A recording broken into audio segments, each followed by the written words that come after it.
It's to India now. That country says it has destroyed a militant camp inside Pakistan in an overnight airstrike across the ceasefire border known as the Line of Control. Indian media is reporting some 200 casualties in the raid on the alleged camp in Balakot.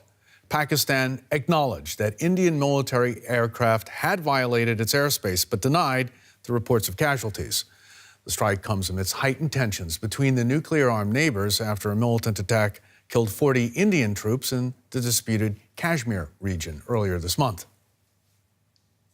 The Indian Foreign Secretary accused Pakistan of failing to take concrete action to dismantle the camps that arm and train hundreds of jihadis on its soil. He said Delhi acted on, quote, credible intelligence that Pakistan-based militants were plotting further suicide attacks across India. In the face of imminent danger, a preemptive strike became absolutely necessary. In an intelligence-led operation in the early hours of today, India struck the biggest training camp of the Jaish-e-Mohammed in Balakot. In this operation, a very large number of Jaish-e-Mohammed terrorists, trainers, senior commanders, and groups of jihadis who were being trained for Fidaiin action were eliminated.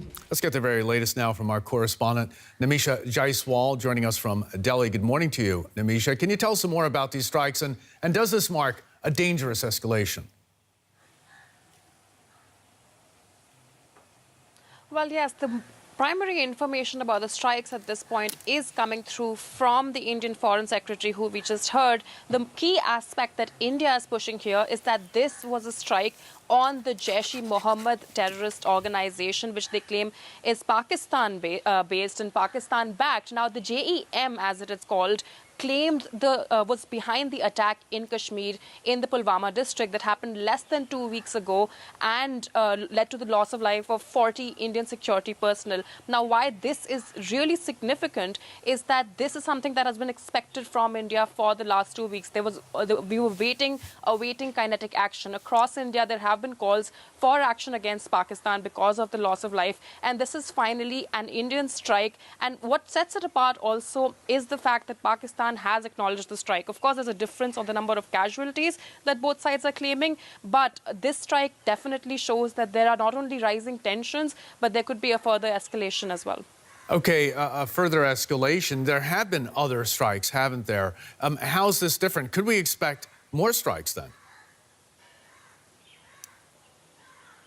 Well, what really sets this strike apart is the fact that the line of control, as you mentioned, which is a de facto line between Pakistan-administered or Pakistan-occupied Kashmir and Indian-administered Kashmir, that has been crossed. Now, it's really important. The last big war that happened between India and Pakistan in 1999, which we call the Kargil War, even then the line of control was not breached. This attack, once verified, the place where India says that this attack has happened is far into Pakistani territory. So this is significant because, if true, India has actually entered and done a strike across the LOC in Pakistani territory, which is why this escalation is expected. The last time, what sets this apart is that in 2016, Pakistan denied that an attack happened. This time, Pakistan has acknowledged it. Does this mean that Pakistan will be forced to respond? Already, Pakistani social media and media have started making calls. So this is definitely something that we'll have to watch closely. There is potential for further strikes on both hands. Nimisha Jaiswal joining us from Delhi. Thanks so very much.